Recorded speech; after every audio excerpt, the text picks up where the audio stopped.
50 ans après la décolonisation de l'Afrique, le continent noir est resté toujours l'ombre de lui-même. L'Afrique ne s'est pas décollée. L'Afrique continue toujours à souffrir et plusieurs raisons sont avancées. La traite négrière au premier plan, puisque le continent a été vidé de son potentiel humain pendant plus de 4 siècles. Après la traite négrière, la colonisation. Alors il ne faut pas oublier que dans la traite négrière, l'homme noir a été traité comme un animal sauvage, une bête de somme qui devait servir aux intérêts des impérialistes, aux intérêts de l'Occident. Alors viendra la colonisation et pendant la colonisation, sa situation avait quelque peu changé. Il est passé de la situation de la bête de somme, il est devenu un esclave. Après la colonisation, le néocolonialisme, la continuité de l'esclavagisme sous une autre forme. Et là, les doigts se sont levés, les voix se sont élevées et on a pointé l'Occident comme responsable numéro 1 du marasme négro-africain. C'est vrai, mes chers amis, très chers téléspectateurs, cette thèse est difficilement réfutable dans la mesure où l'Occident continue d'exploiter l'Afrique, mais 50 ans après, l'Occident n'est plus là. L'Occident est parti, on a été décolonisé. Mais l'Afrique a toujours de la peine de pouvoir se remettre sur le rail du mouvement de l'histoire.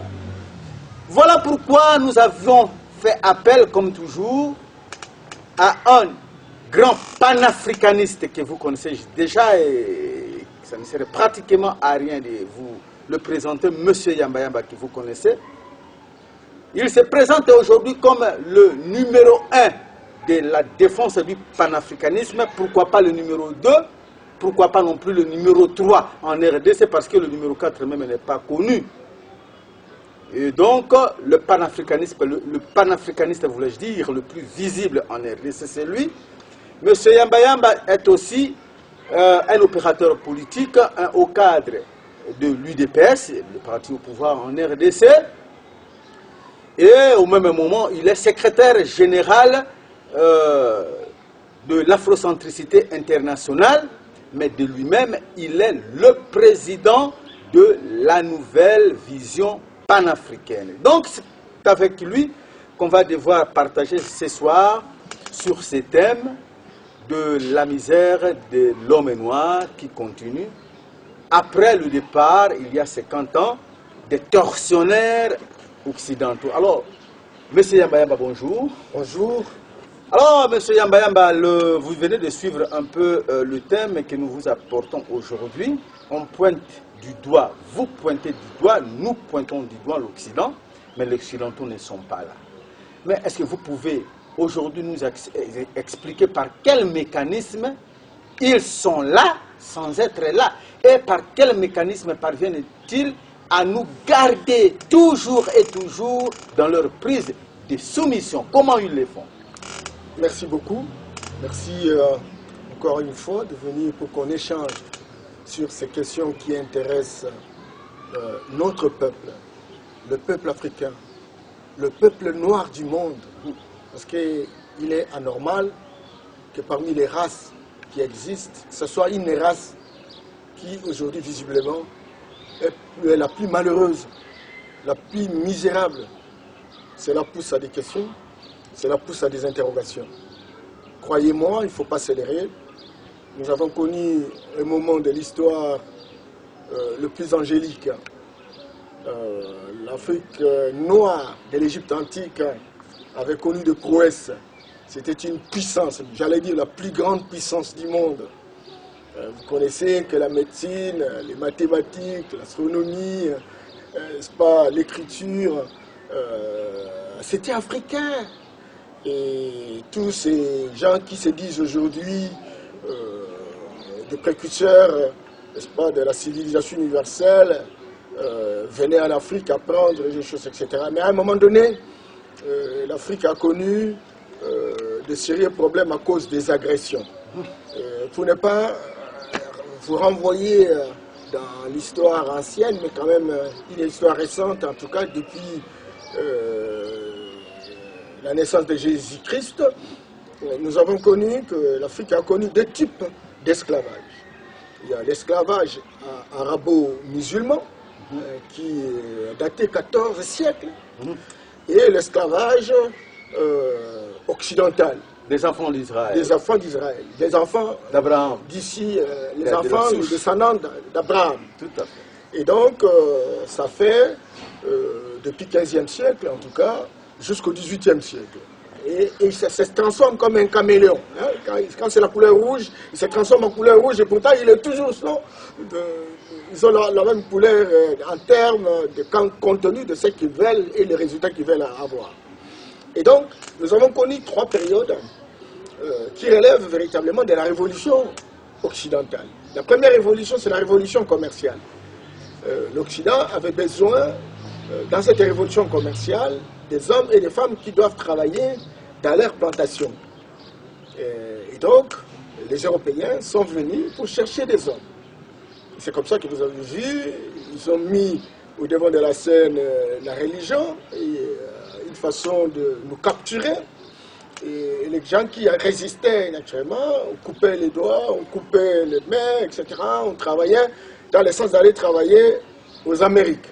Et ce sont ces esclaves-là qui sont partis justement pour travailler au niveau des Amériques dans les plantations. Et là, on a scindé deux types de nègres. Il y a les nègres des champs et les nègres de maison.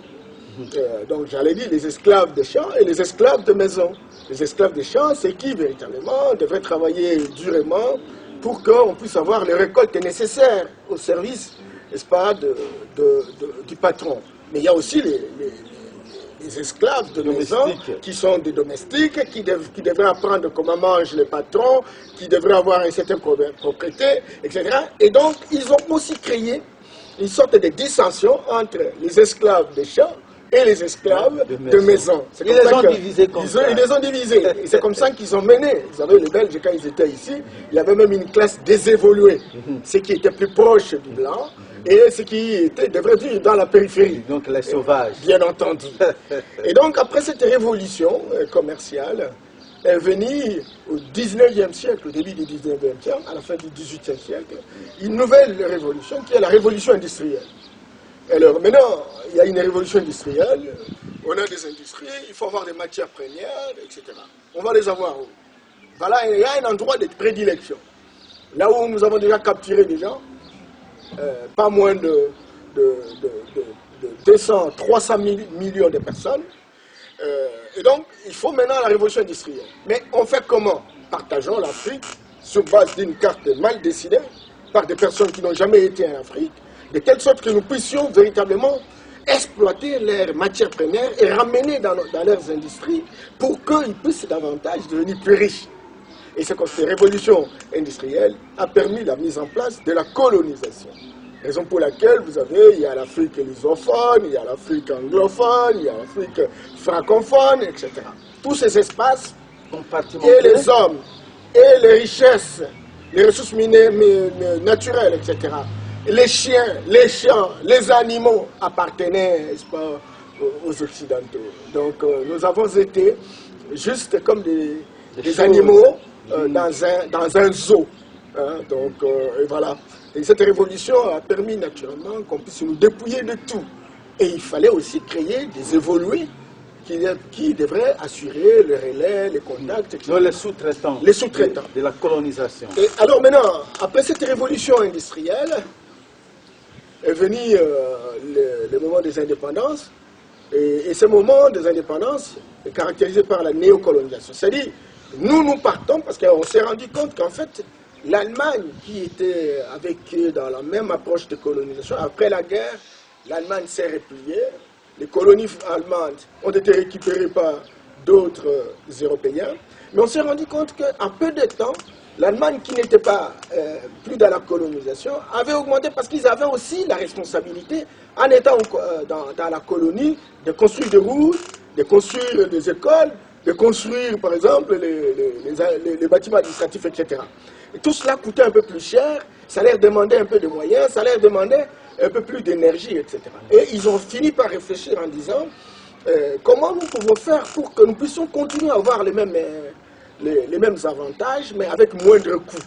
Et c'est comme ça qu'ils disent, bon, non, faisons la décolonisation. Ah bon? Ah ben, alors, lorsqu'on fait la décolonisation, donnons l'indépendance, mais faisons attention. Au lieu que nous soyons sur place là-bas, ayons des hommes et des femmes qui nous représentent. On les appelle des commissionnaires, des courtiers. Attendez un instant, monsieur Yambemba.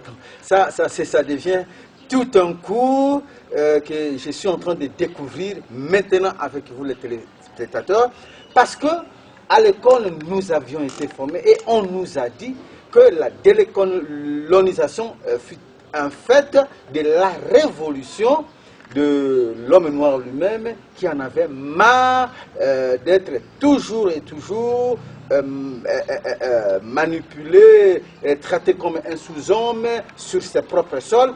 Alors, maintenant qu'ils ont évolué dans leur pensée, dans leur vision des choses, ils ont réclamé l'indépendance. Alors, je suis curieux de découvrir maintenant, avec les téléspectateurs, qu'au fait, la décolonisation n'a été qu'un arrangement intérieur du tortionnaire de l'Occident qui voulait changer le système d'exploitation de l'homme noir. Est-ce que vous pouvez revenir un peu sur cette explication, parce que nous sommes nombreux à découvrir cette dimension de la réalité. Non, c'est pour vous dire qu'ils étaient ici, il y avait un personnel, il fallait le payer, il fallait construire des routes, il fallait construire des bâtiments administratifs.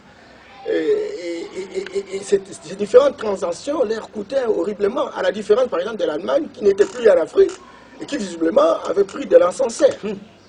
Et alors c'est comme ça qu'ils ont dit, bon, il y a moyen de trouver un autre système où nous sommes là sans être là physiquement.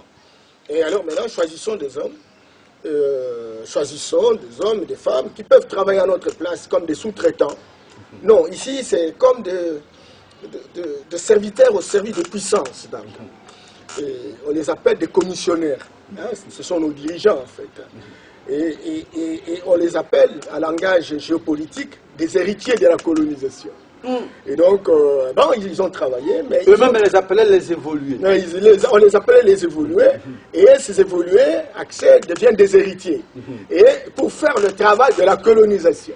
Tout à fait. Et vous avez dit, non, mais est-ce que ce n'est pas de la révolution? Non, il faut différencier la réaction et la révolution. Tout à fait. Vous savez qu'à un moment donné, après la conférence de Bandung elle-même, c'était une conférence qui a été tenue en 1955, et qui visiblement avait réuni tous les pays tiers-mondistes. Mais vous savez qui ont soutenu ça? Ce sont les pays, les grandes puissances qui n'ont pas participé à la colonisation, notamment les États-Unis, l'Union soviétique, etc.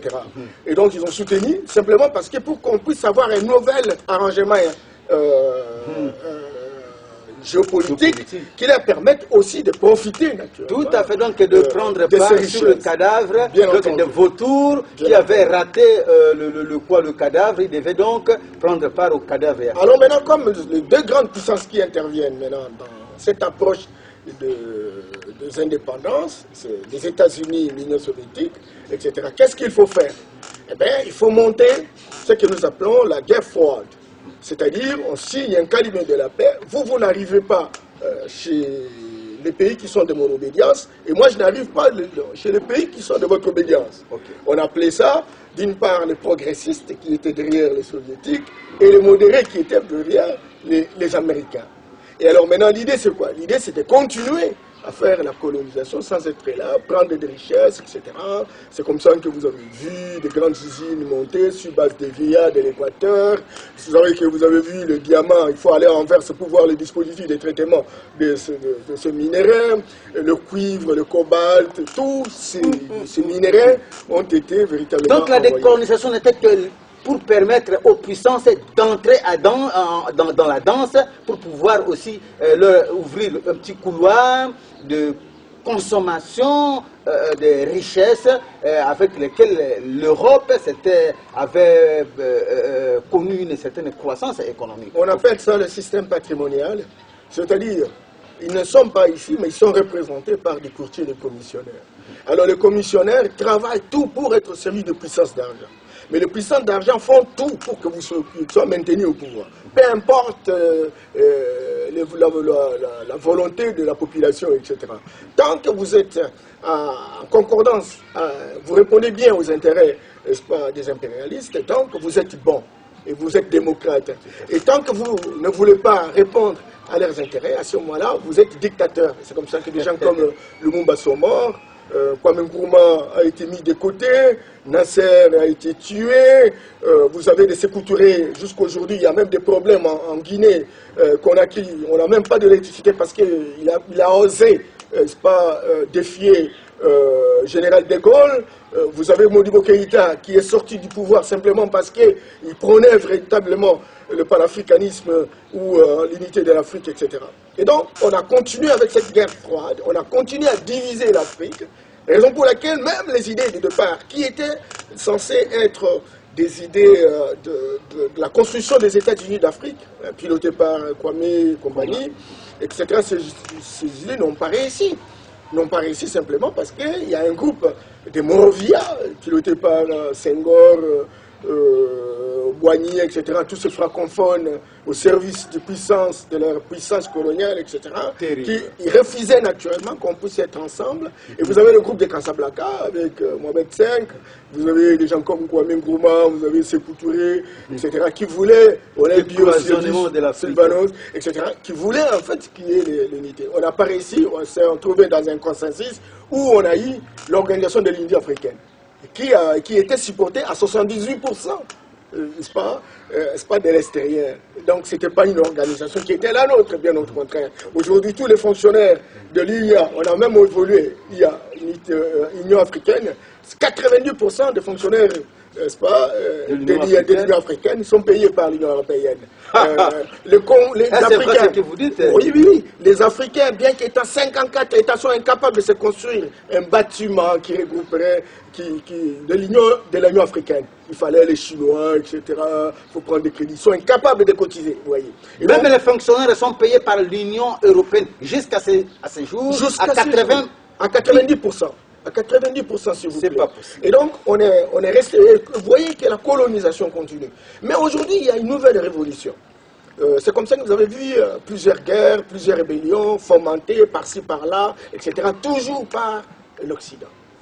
Et alors maintenant, on arrive à une nouvelle révolution qui est la révolution informatique, non, la révolution numérique, la révolution digitalisée, où on est dans une perspective de pouvoir demain chercher des matières ou des minéraux qui peuvent aider naturellement à la lutte contre le dérèglement climatique. Et curieusement, ces minéraux se retrouvent naturellement dans certains pays africains, notamment le Congo-Kinshasa, raison pour laquelle il y a récurrence de la guerre à l'Est, essentiellement parce qu'il y a le coltan. 80% des réserves de coltan se trouvent à l'Est. Des réserves mondiales. Des réserves mondiales. Nous avons 60% de cobalt.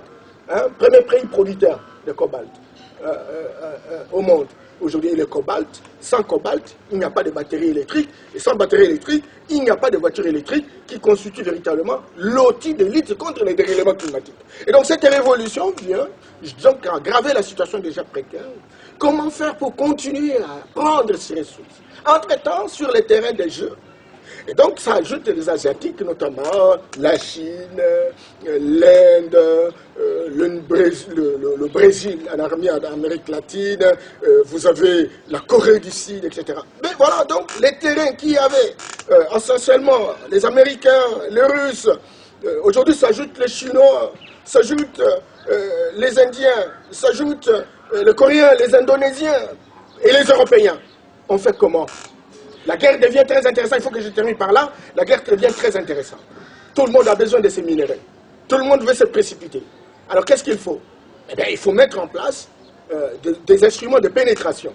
Les instruments de pénétration, de domination, vous avez des grandes banques comme le Fonds monétaire international, vous avez la Banque mondiale, Et tous les systèmes des Nations Unies, il faut faire attention. Tous ces systèmes des Nations Unies, compartimentés dans les différents secteurs, c'est justement pour soulager la misère. C'est une histoire pour nous endormir, etc. Et vous avez les multinationales qui opèrent, qui sont devenus plus puissants que leurs États. Et donc, ce sont ces multinationales qui commencent à décider, qui commencent à faire des orientations. Et tant que nous avons ces produits-là, or, ils en ont besoin, et donc, ils doivent naturellement continuer à concocter, n'est-ce pas, des guerres chez nous, et par-dessus le marché, et continuer à nous dominer pour qu'ils continuent à exploiter. Voilà la raison de la guerre est connue aujourd'hui. Le panafricaniste Yamba Yamba vient de dévoiler le tout. La raison de la guerre, pratiquement en RDC, notre pays, c'est pour écumer les richesses, et les Européens eux-mêmes le savent.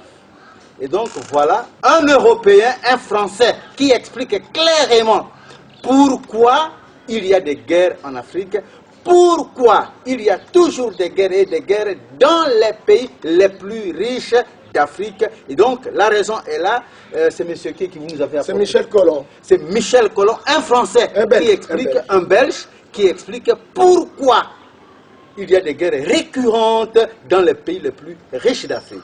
Et Régis, si vous pouvez nous balancer cet élément. A popularisé le concept de média mensonge. Vous pouvez m'expliquer ce que c'est? Un média mensonge, c'est une manière de manipuler l'opinion. Moi, j'ai travaillé ça dans ce que j'appelle la propagande de guerre, qui est un concept qui vient de l'historienne Anne Morelli, qui a étudié l'histoire notamment de 14-18. Et la propagande de guerre, ça consiste à manipuler une opinion. Si on est les États-Unis ou la France et qu'on décide de faire une guerre contre un pays, on va évidemment pas dire on veut voler son pétrole, son gaz, ses richesses, on veut contrôler la zone stratégique, ça on peut pas dire. Et donc on va dire que on vient pour la démocratie, pour protéger les minorités, pour émanciper les femmes, contre le terrorisme. Ça, c'est le prétexte parfait, parce que s'il n'y a pas des terroristes quelque part, on en amène quelques-uns, et le prétexte est tout trouvé. Et donc, la propagande de guerre, pour moi, ça se caractérise par le fait de toujours cacher les intérêts économiques, de toujours cacher l'histoire, c'est-à-dire le rôle que les puissances coloniales ont joué dans certaines régions pour diviser, pour régner, pour dresser les peuples les uns contre les autres et garder le contrôle. Ça se caractérise par démoniser l'adversaire, c'est-à-dire présenter des images de préférence qui le montrent comme un monstre, comme un grand danger, etc. Inverser l'agresseur et l'agressé. Meilleur exemple, Israël et la Palestine. On n'arrête pas de nous dire que les Palestiniens attaquent Israël. C'est quand même curieux. Israël les a chassés de leur pays, donc c'est lui l'agresseur. Et le cinquième principe de la propagande de guerre, c'est monopoliser le débat, c'est-à-dire empêcher... Vous savez, quand il y a une guerre, il y a toujours forcément au moins deux avis. Et donc, un spectateur devrait entendre les deux avis pour se faire son opinion. Et nous, à la télé, on a un seul avis. Il n'y a pas de débat contradictoire. Il faut toujours être pour la guerre. C'est patriotique, c'est humanitaire. Et donc voilà, ces 5 principes de la propagande. Merci, monsieur Yamba Yamba. C'est quand même choquant de voir de tels éléments. Ça fait vraiment mal au cœur parce que aujourd'hui, il y a les Africains, les Congolais qui vous disent que non, la guerre, c'est le fait de nos chefs d'État. Hier, on a dit que non, certainement c'était le président Kabila qui était en connivence avec certains bandits, et que bon, des histoires à vous de dormir debout sur nous qui ne faisons pas la politique, on ne comprenait rien de tout ça. Le président Tshisekedi arrive, la guerre ne finit pas. Et je vous ai suivi dans une émission ou dans un groupe numérique, votre intervention, ça m'a particulièrement touché quand vous aviez dit que les raisons de la guerre, c'est plus le système, les raisons de la guerre ne sont pas liées vraiment à nos réalités internes et qu'il fallait développer d'autres techniques pour pouvoir mettre fin à cette situation. Est-ce que M. Yamba Yamba, tout panafricaniste que vous êtes, vous pouvez aujourd'hui nous dire comment s'y prendre pour mettre fin à de telles situations? Merci. Je voudrais vous dire qu'aujourd'hui, il y a 3 types d'industries pour produire des richesses. Il y a la première industrie, c'est donc l'industrie informatique, numérique. Vous voyez, je vous ai expliqué comment on peut, à partir du numérique, obtenir, n'est-ce pas, des minéraux chez nous, etc. Et pour donner de l'argent aux Occidentaux, aux impérialistes, et continuer à vivre. Il y a aussi une autre industrie, c'est donc l'industrie pharmaceutique. On va voir dans la discussion comment l'industrie pharmaceutique devient aussi à la base de beaucoup de nos difficultés. Et la troisième industrie, c'est la guerre. Vous savez que, je crois vous l'avoir dit, sur les 244 ans d'indépendance américaine, les Américains ont combattu pendant 241 ans. C'est-à-dire que sans guerre, il n'y a pas de richesse. Et lorsqu'il y a des endroits où il y a la guerre, c'est à l'occasion qu'on peut véritablement exploiter, n'est-ce pas, le minerai, etc. Et quelqu'un disait, si dans l'hypothèse où la guerre s'arrête et que ça n'existe nulle part au monde, le produit intérieur brut des Américains descendrait de 55%. S'il n'y a plus de guerre. S'il n'y a plus de guerre. Et vous savez, comme je voulais dire, vous savez que la France aujourd'hui, c'est 6e puissance économique. Si la France n'entretient pas ses relations avec les pays africains qui utilisent le CFA, au lieu d'être 6e puissance, elle serait la 16e puissance économique du monde. 16e. 16e.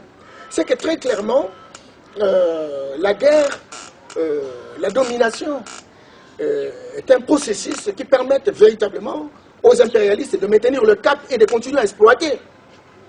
Et je crois vous l'avoir dit, au-delà de ces mécanismes-là, il y a 4-5 composants, je vous avais dit.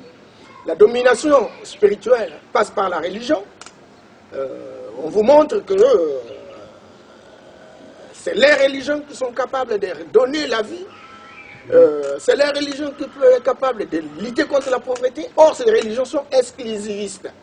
Il faut passer par un monsieur pour voir Dieu. Et pourtant, avant, nous avions aussi quand même nos ancêtres, nos religions en contact avec Dieu. Sans passer par ce fils, soi-disant fils unique de Dieu.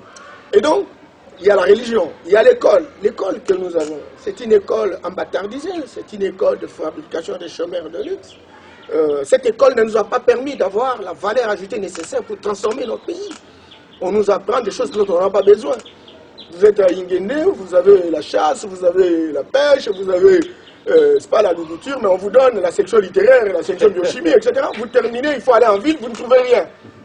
Et cette école-là, elle est inadaptée, elle est divorcée avec nos réalités. Et donc cette école fabrique des abrutis fondationnels. Des gens qui n'ont pas d'enracinement, qui n'ont pas de racines, qui n'ont pas de particularisme, qui n'ont aucune fondation. C'est comme ça que nous avons des chômeurs de luxe sur le marché. Autant de doctorants, autant de licenciés, zéro, pas de résultats. Et vous avez l'organisation politique. L'organisation politique, on nous amène leur organisation, soit disant que leur civilisation est universelle. Il n'y a que les valeurs occidentales qui peuvent être d'application dans n'importe quel espace géographique. Et on nous berce, on nous fait comprendre que nous devons appliquer leur modèle de développement, leur modèle de civilisation, etc.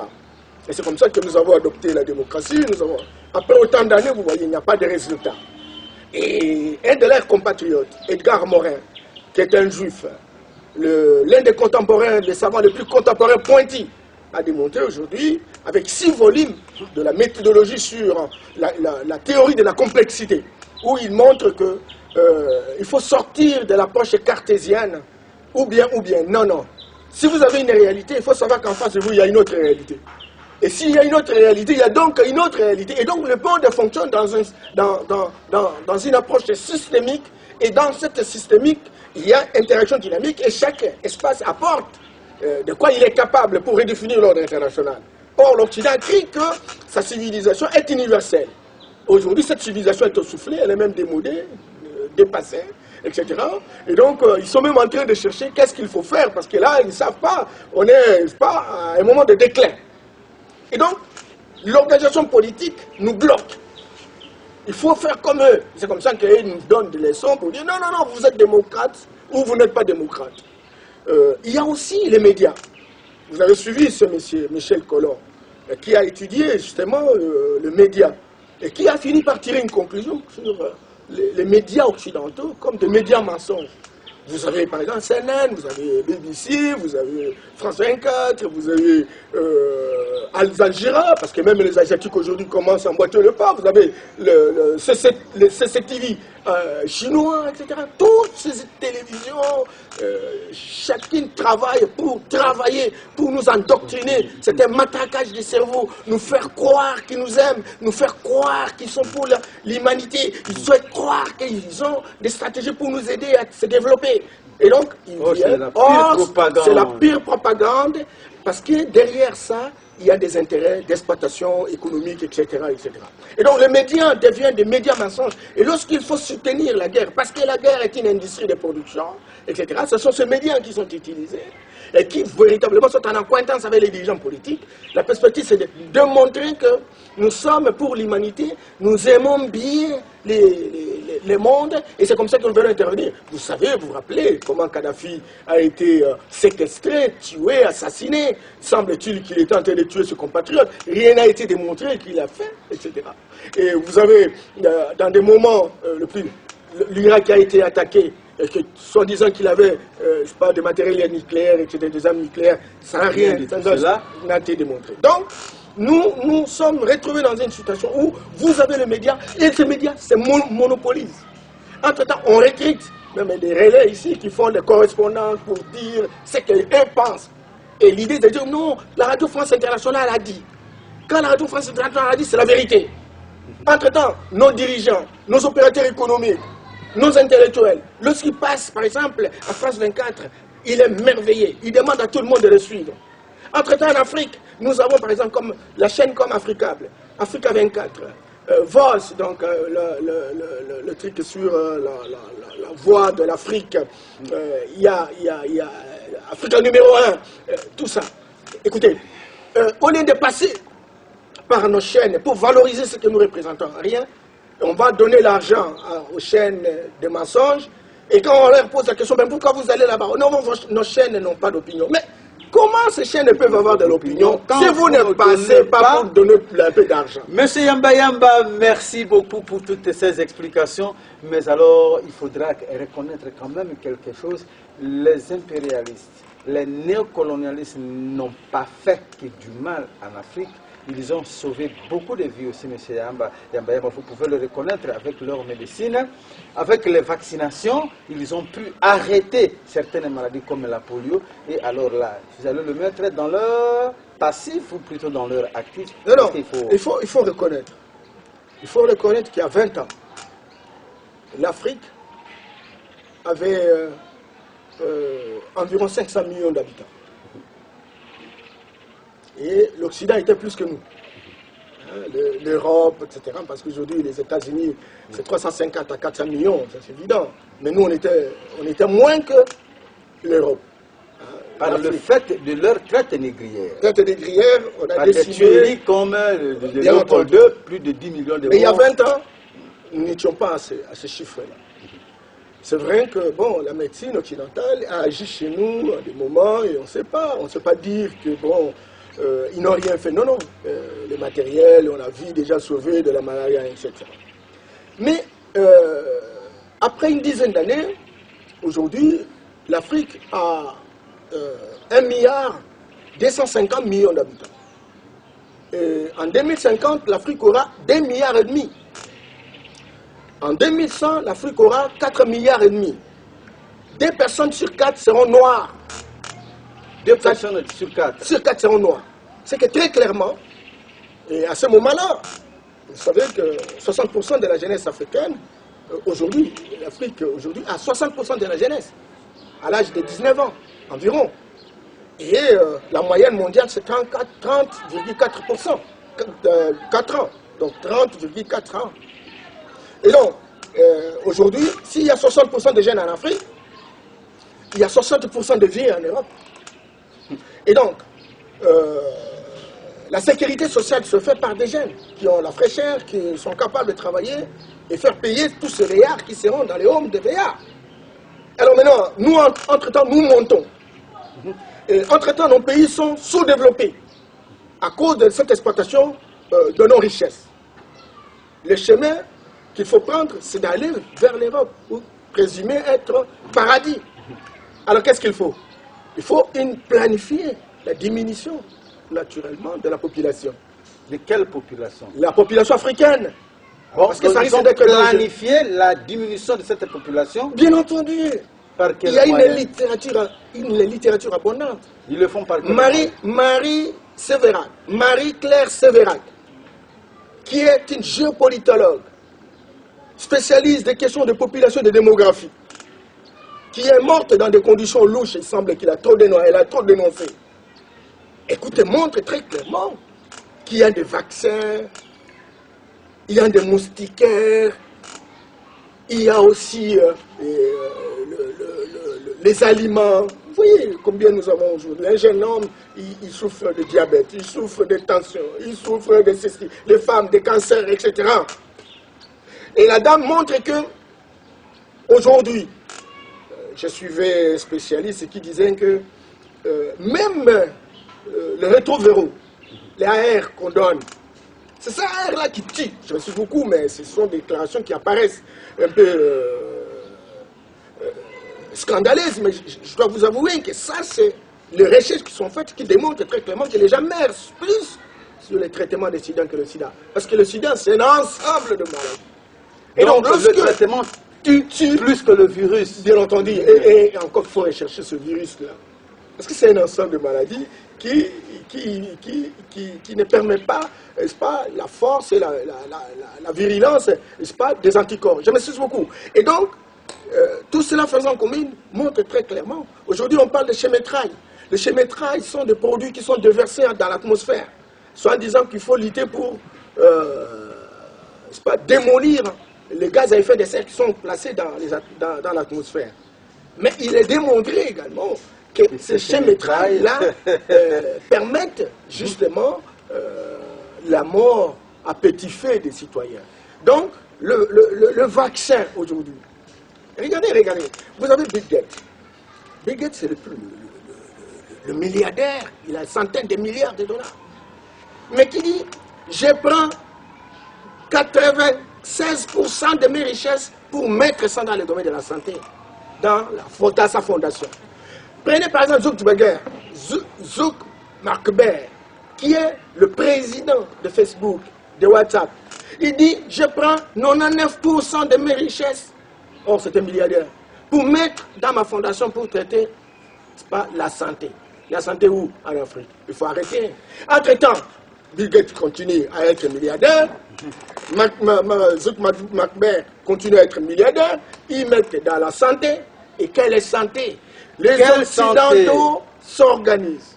Et si nous ne voyons pas clair, c'est fini. Écoute, donc, ça sera la chute totale et le risque même de la disparition de notre race. Un élément que M. Yamba nous a apporté sur la vaccination. Un médecin formé, bien formé.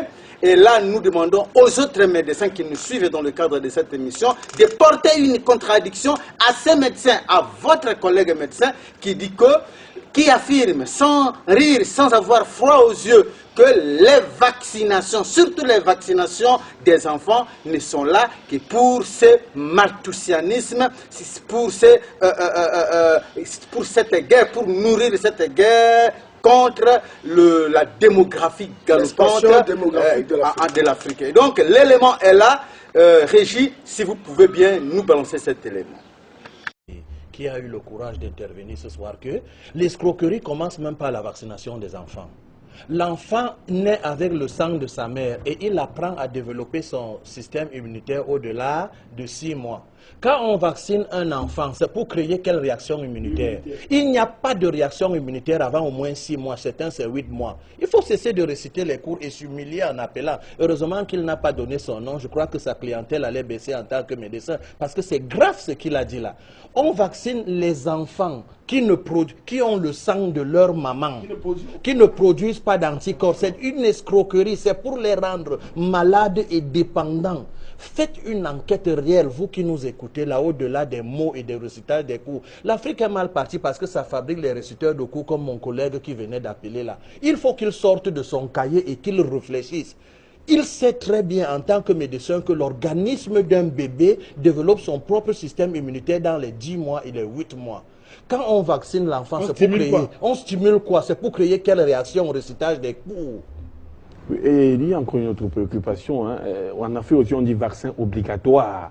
Est-ce que... Oui, vaccin obligatoire. Vaccin obligatoire, c'est parce que nous sommes dans un suivisme idiot. Les études sont faites pour démontrer par A plus B que la vaccination nous expose beaucoup plus à des maladies. Regardez, tous ceux qui voyagent se vaccinent contre la fièvre jaune. Tout le monde sait que la chlorophylle est la mort de la fièvre jaune. Ce n'est même pas un problème de santé africain. On vaccine contre la fièvre jaune. Je dis que le jus de papayer, la chlorophylle de papayer, du goyavier, au nord, à l'extrême nord même, on prend les poissons secs, on fait bouillir dans de l'eau et on boit, ça traite la jaunisse. Pourquoi on vaccine les gens contre la fièvre jaune qui n'est pas un problème de santé? Pourquoi on vaccine contre le tétanos pour un vaccin qui circule dans le sang et ne pas trouver où se trouve l'agent vecteur du tétanos? Il faut qu'on se remette au lieu de réciter des cours. La vaccination ne sert à rien si ce n'est que de nous rendre malades, fragiles et à la merci des nouvelles maladies qui nous est. Mais bien sûr. Pas de commentaires, vous venez là de suivre vous-même un médecin qui démontre qu'il n'y a pas de raison de vacciner un enfant parce qu'en sortant du ventre de sa mère, l'enfant vit avec les anticorps de sa mère jusqu'à l'âge, jusqu'au-delà de 10 mois. Et les différents vaccins obligatoires qu'on nous impose ici, pour lui, c'est justement pour alimenter cette guerre contre la démographie galopante en Afrique. Alors, M. Yambayamba, nous évoluons pratiquement vers la fin de notre émission. Qu'est-ce qu'il nous faut? Quelle technique est développée par les Africains pour pouvoir se protéger contre cette guerre multidimensionnelle que nous mènent les peuples venus d'ailleurs? Bon, il faut dire que les peuples venus d'ailleurs ont des armes. Les armes qu'ils ont, c'est d'abord la science. Il faut la science. Parce que c'est la science qui permet d'avoir des connaissances rationnelles et systématisées. Mais nous, dans on n'a pas la science, dans tel ou tel domaine. Nous devons recourir donc à notre science, laquelle, visiblement, elle n'existe pas, M. Yamba. Bon, où est notre science? Chaque peuple peut avoir sa science. Vous savez, les Chinois sont en train de fabriquer des technologies aujourd'hui. Mais ils ont leur propre médecine. L'Inde a sa propre médecine. C'est le problème de vocation, vous savez. Quand nous souffrons de l'aliénation mentale, nous sommes incapables de réfléchir en dehors du modèle que nous avons connu. Et donc ça devient très très compliqué. Vous avez dit à un moment là, dire que bon, comment faire en sorte que ceux qui nous dirigent puissent mieux nous diriger, comment les changer, etc. Moi je dis il faut faire beaucoup d'attention. La problématique que nous l'avons posée ici est complexe et exige véritablement un horizon politique. En 50 ans à 100 ans. C'est-à-dire qu'au lieu que nous puissions nous contenter des informations que nous avons reçues dans les systèmes d'enseignement bâtardisés que nous avons eus, il faudrait et donc d'abord avoir confiance en nous-mêmes et avoir notre estime de soi et avoir notre affirmation de soi et rétablir notre identité culturelle dans notre espace, considérer que notre espace, Dieu n'est pas injuste. Nous avons un espace et Dieu ne donne pas un espace s'il ne donne pas les possibilités que cet espace puisse vivre et survivre. C'est que très clairement, comme les Occidentaux ont un génie, nous avons aussi un génie. Absolument. Si les Occidentaux ont une pensée autonome, nous l'avons aussi. Lié à notre environnement. Alors maintenant, il faut construire ça dans une perspective long-termiste. Les Chinois l'ont fait. Ils ont utilisé 60 ans pour réfléchir comment se reconnecter par rapport à cette pensée autonome. Nous ne faisons même pas ce calcul. Nous n'avons aucun horizon politique. En 2050, on devient comment? Où est notre science? Et puis la science, comment nous l'avons la voir? Moi, j'ai vu dans une vidéo que vous allez voir, qui visiblement montre comment un vieillard du village, et qui est capable. Pendant que M. Yamba explique, vous balancez déjà cette vidéo. Donc, voilà, la vidéo est là, ça passe déjà devant l'écran.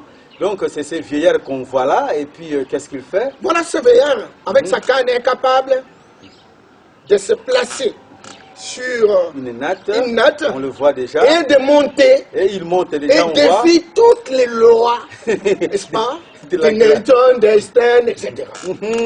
Ça veut dire quoi? Ça veut dire que... Il est en train de monter, vous voyez là, il monte déjà. Il monte. Et les gens sont en train de fuir. C'est curieux ça. Alors maintenant, pour nous les Africains, parce qu'on nous a dit que... Il est déjà dans l'espace. Il est dans l'espace. Tout ce qui est coutume, tout ce qui est tradition, tout ce qui est sorcellerie, c'est satanique, c'est diabolique, c'est l'enfer. Et donc, tout le monde... a fui. Alors que cet homme, on le voit là, il est monté à l'espace en utilisant rien que sa nasse et son petit bâton, et il est dans l'espace et les gens fuient. Et ça, on peut obtenir un hélicoptère. Si nos hommes de science peuvent aller interroger cet homme et avoir la science, parce que c'est une science ce qu'il est en train de faire là. Et donc, avoir et théoriser cela, capitaliser cela, se forme d'une formule. Et à ce moment-là, on va fabriquer des hélicoptères, on va fabriquer des avions, on va fabriquer beaucoup d'autres choses, parce qu'il y a des gens qui peuvent voler dans l'eau, il est dans l'eau.